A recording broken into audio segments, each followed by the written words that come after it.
Hi, welcome to this week's Coaches Show. I'm your host, Matt Clark. This week we've got a special show lined up, somebody that I've looked up to for a long time. He's former NHL All-Star, Stanley Cup winner with Calgary Flames, Olympic gold medalist in 2002 with Team Canada. He's also a two-time best-selling author with Playing with Fire and Conversations with the Rattlesnake. Welcome to the show, Theo Fleury. Yeah, thanks, Matt. Good to be here. Yeah, it's great to have you on. I mean, this is a huge honor. Well, I appreciate it. I loved playing for the Avalanche, and I enjoyed the city of Denver. Really, it was awesome to be there for a short period of time, and we probably should have won a Stanley Cup that year, and that's one thing that really doesn't sit well with me even till this day, is that we didn't win. But that team was was so stacked and so much talent, and I remember walking in the dressing room the first day and I was like, am I in an all-star game? Yeah. And it was even a blast to play at the old McNichols Arena, man. That place was awesome. The crowd was incredible, and it was a lot of fun. Yeah, it was a shame to watch that old McNichols go. There's a lot of big names that came through there. Yeah. I remember when they brought you in. That was a huge day in Colorado hockey history.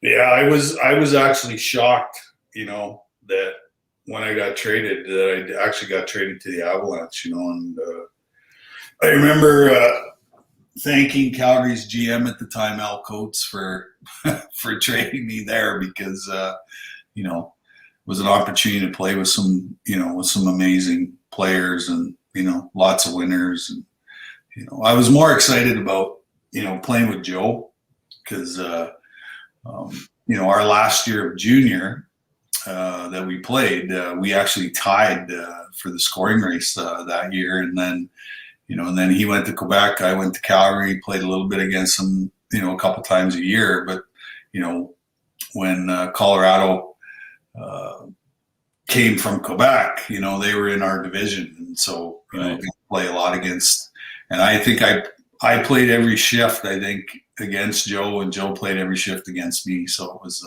a lot of fun. Right. Big time rivalry coming in to Colorado. How did that play out between you and Joe as you came in? Well, we were on the World Junior team together. Yep. I'd played in a few All-Star games with Joe, and so Right. So we were very familiar. He was actually the guy that met me as soon as I got off the plane from Calgary to Denver. So he was excited, I was excited, and it was a good run. It was a good run, and like I said, we probably should have won a Stanley Cup, but we lost to Dallas in Game 7, and Dallas went on to beat Buffalo. So Yep. that could have been us. Yeah, but you guys played great, and I mean the team was unbelievable. It was fun to watch. Yeah, that's for sure. Yeah, who did we have? We had Sakic, Forsberg, Chris Drury, and Dale Hunter were our four centermen, man. Yeah. That's insane. That's depth, Yeah, it is. I mean, big name depth. Yeah. That's huge. Well, it kind of reminded me of the '89 Stanley Cup team.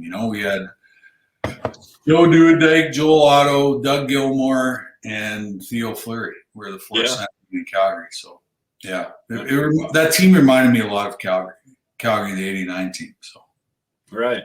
Yeah. Right. Well, I mean, through all your career, you've had a lot of big highlights in your career. What's probably the one that stands out the most for you? Oh, there's too many, like I said, and, ultimately that's why we play the game, is to have those winning opportunities. How many great players have gone their whole career and not even gotten close to, having an opportunity to win a Stanley Cup. So, right. I think my funnest time playing was playing for Team Canada. Yeah, winning the gold. Yeah, I played for Canada 10 times in my Right. career. And what was it? When I was 16, Hockey Canada created this program called the Program of Excellence, and because they wanted their young players to get experience early on in their careers playing internationally. Right. And so I went through that whole entire program. I played under 17, under 18, played 2 World Juniors, 2 World Championships, 2 World Cups of hockey, and 2 Olympic Games. And so, yeah, it was awesome to be a part of that, and to put that jersey on is, Well, the smells, the sounds. Yeah, you can't beat it. Yeah. And then, it all culminated with us, winning the gold medal in 2002 in Salt Lake. So. Right. I mean, and there again, what a stacked team. that team was ridiculous. Yeah. I don't think you'll ever see a team like that again. That was unbelievable. Well, and, they always compare, the 2000 team to the 2010 team that won in Vancouver. And I'm like, not a chance. Right. Right. Not even close. Yeah. Yeah. So, I mean, with all your hockey accolades, what's the big step in your life now? I know I follow a lot of stuff that you do. You have Theo Fleury Life, right? Yep. And yeah.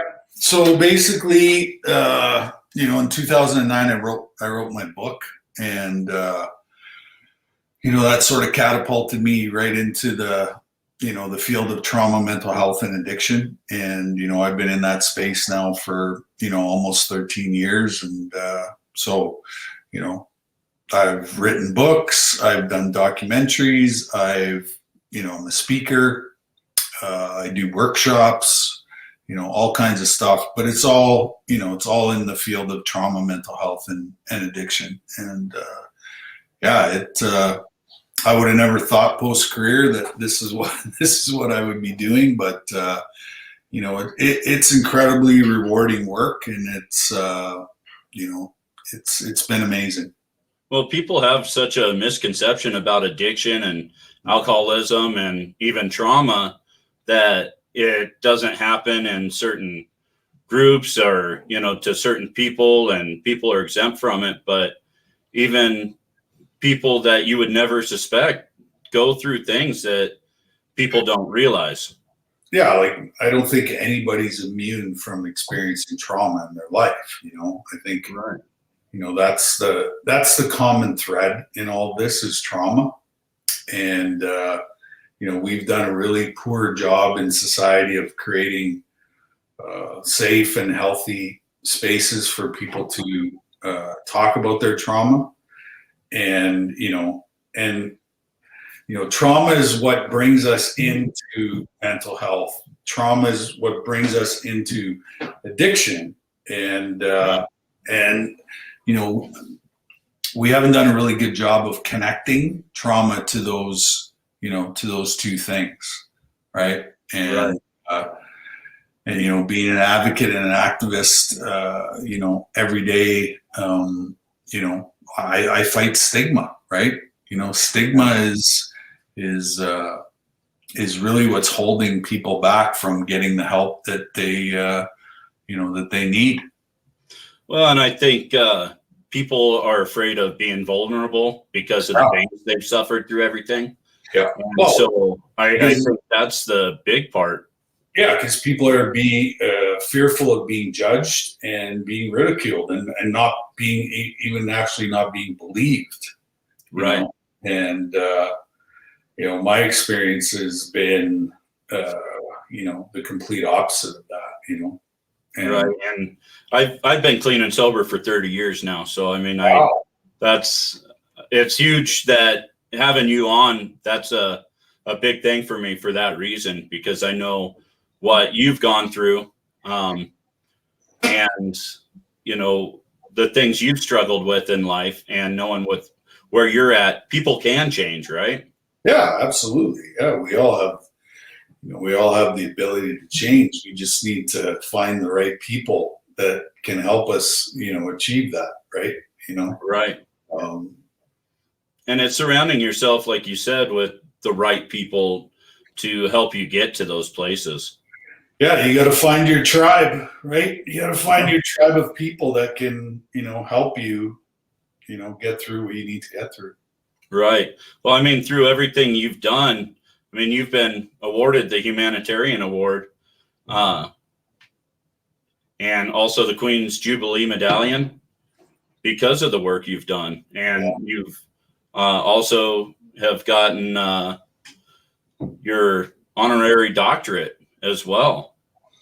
Yeah, it's been a wild ride, like I said, and that's the thing, I probably accomplished more things away from the game than I actually did playing the game, which is,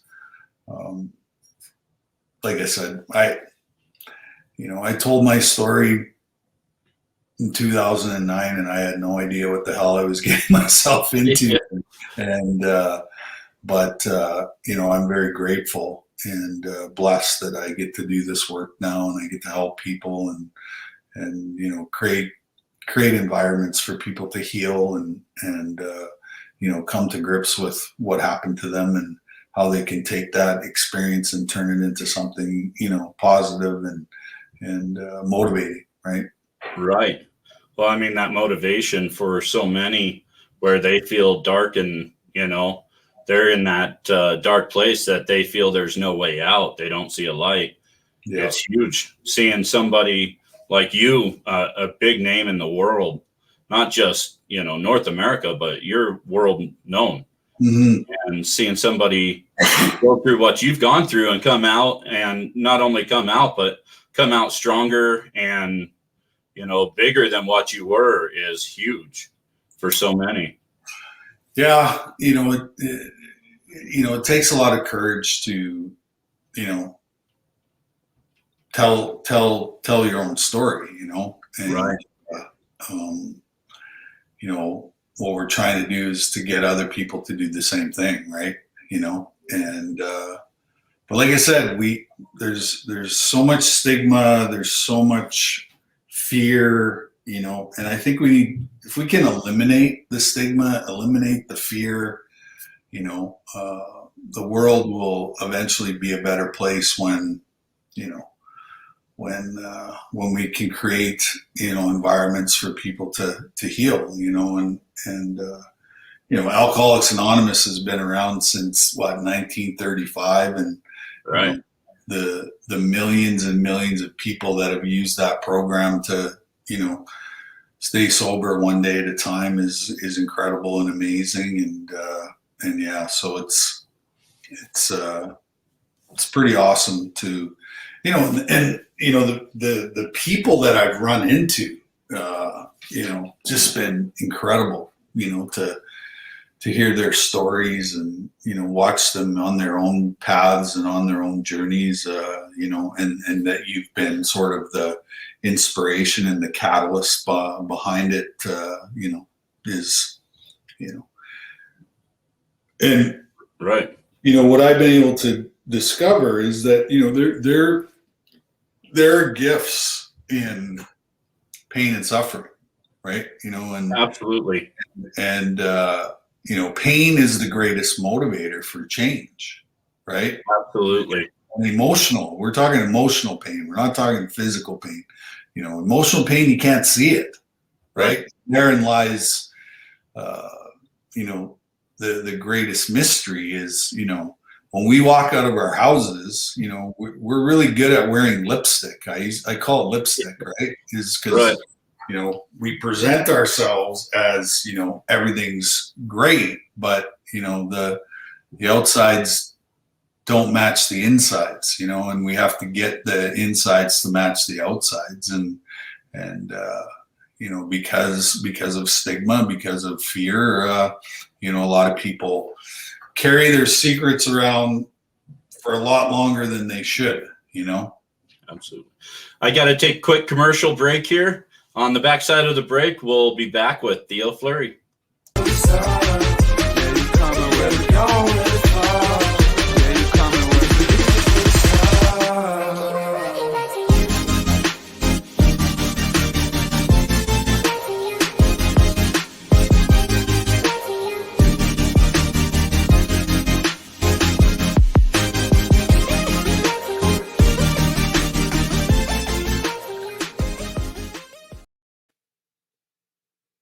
And we're back with our special guest, Theo Fleury. Thank you again, Theo. Yeah, no, my pleasure, Matt. It's always nice to talk to people from places that I played, you know. Yeah, so, yeah, absolutely. Yeah. You know, before the break, you were touching on how people hide and carry things for so long. I had an incident with my daughter that she held on to a situation that happened to her for over 3 years, and finally coming out about it, she really struggled and was almost put on the spot more so than the people that should have been. And I think that's been the biggest fear. But when people feel safe and put their egos down, I mean, for guys, we carry our egos, you know. Mm-hmm. When we put those egos down, it opens up a different world of healing and growth, right? Yeah. Well, what's the opposite of ego? Ego, humility. Yeah. And, you know, the addiction brings us to humility, right? You know, and then, you know, we surrender, and you know, and then we give up control of what's going on, right? That's the biggest thing. You know, people think that they are in control of their lives, and you know, in my experience, it's the complete opposite. I don't have any control of anything, you know, and Right. and you know, they teach us in the program one day at a time, right? Absolutely. And what is that one day at a time? Well, it's trying to acquire the tools where we can be present in the moment, you know, 24 hours a day, 7 days a week, which is, you know, Right. really, really difficult. But you know, especially if you're suppressing a lot. Yes. Yeah, absolutely. Because you're living inside your own head, right? Right.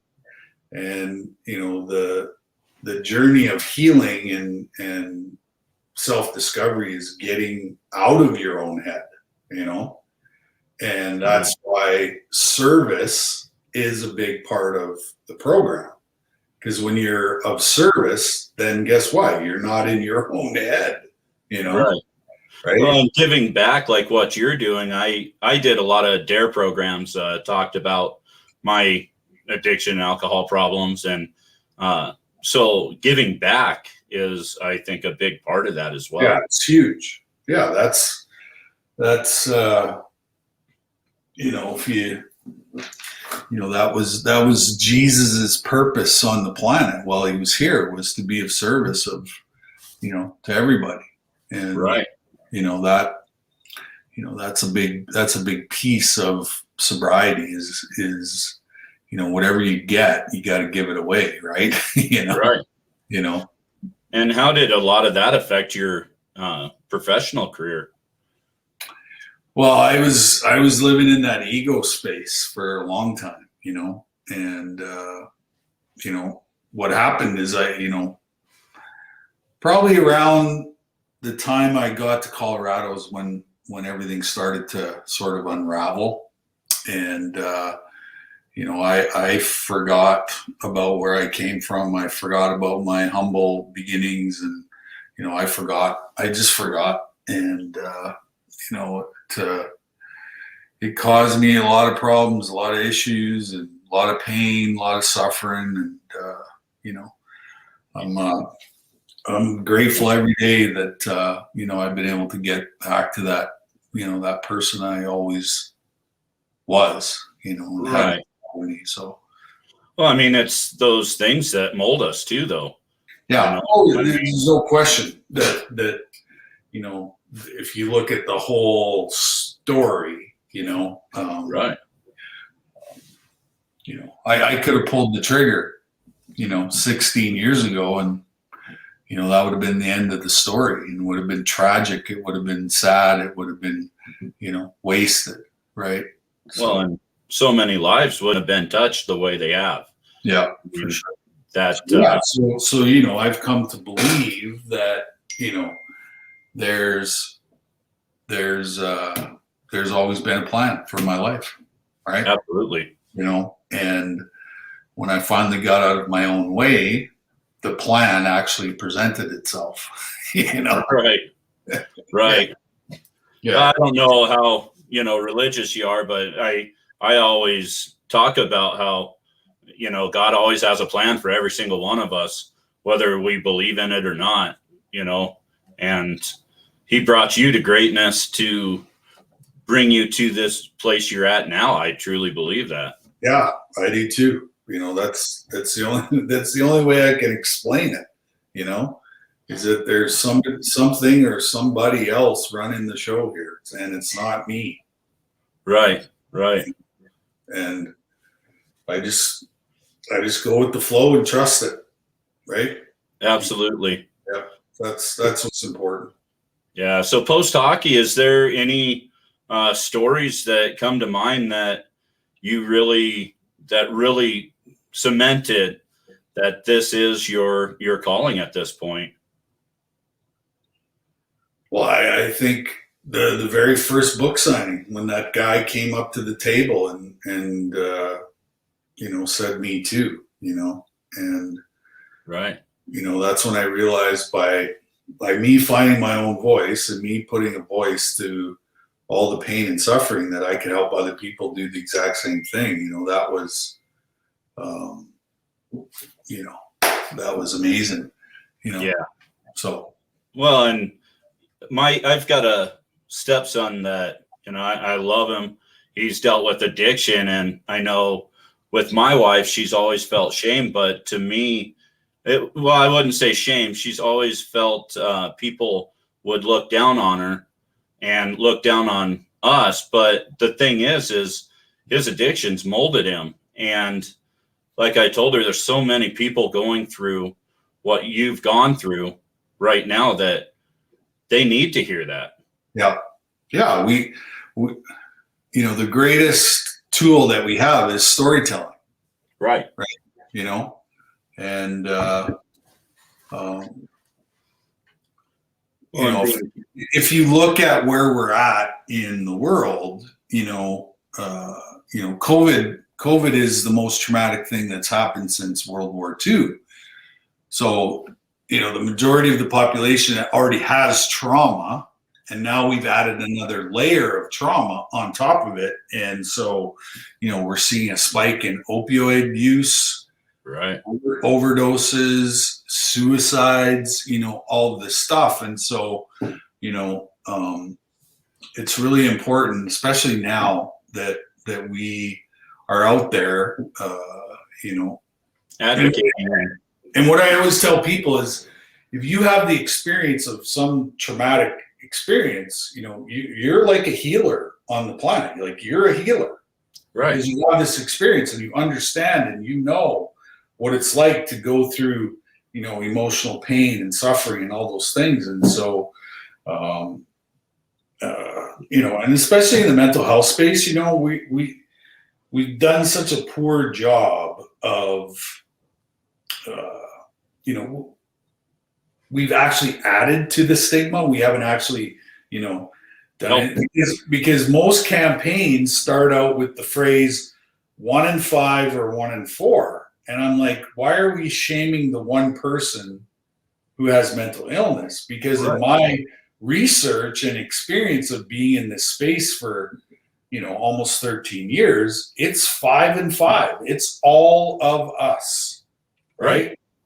And when we're singling out the one person, we're actually creating a bigger wall that they have to overcome.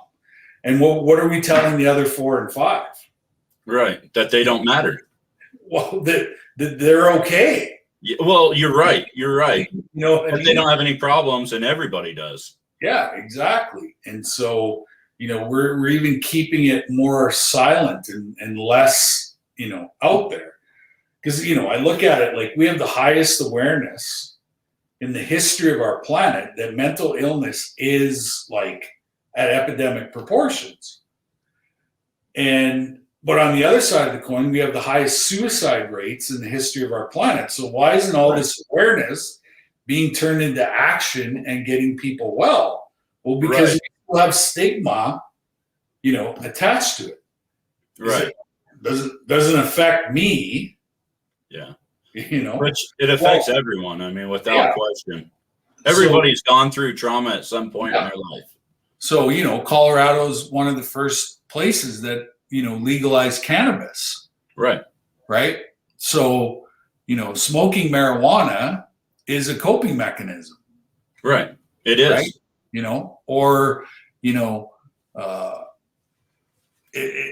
They teach you to mask it still instead of finding the root cause. Yeah. Because, big pharma owns mental health. Absolutely. Like they own it. Absolutely. And, what I try to teach is, there are holistic practices out there that are way more effective and, with no side effects. Right. Right. And that's a tall hill to climb because, big pharma has all those advertising dollars. They have lobbyist groups and, they have people in their back pockets. Yeah. And so I would say, and especially now where they're trying to, jab us with this poison, right.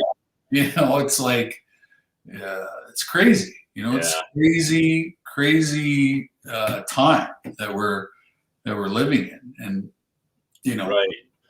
from a spiritual perspective, and, I hang around with medicine men, in the Aboriginal space. And what they tell me is the world has more than enough for all of us. More than enough. All the healing medicines are out there, all the wealth, all the abundance of, everything that we need, food, all these things. And, the worst addiction you can have is power. Right. Right. Absolutely. And that addiction is being played out on CNN and Fox and, every single day. Right. Absolutely. And, we need to get back to, just basically having compassion and empathy for everyone. Well, it's just like hockey. They always talk about getting back to the basics when people are struggling in their game or, getting back to basics. I mean, life is no different. There's so many life lessons through hockey that are so similar. Yeah, absolutely. So, and I know when I used to struggle that, I used to get back, I used to just get back to doing the fundamentals. Right. Right. Yeah. So. Well, I want to say thank you for being on the show, Theo, and taking the time. Man, it's been such an honor having you. It's been my pleasure, man. And I always, like I said, I got to play in 4 really special places in the NHL, right. Calgary, Colorado, New York, and Chicago. And, I'm still a Broncos fan, and,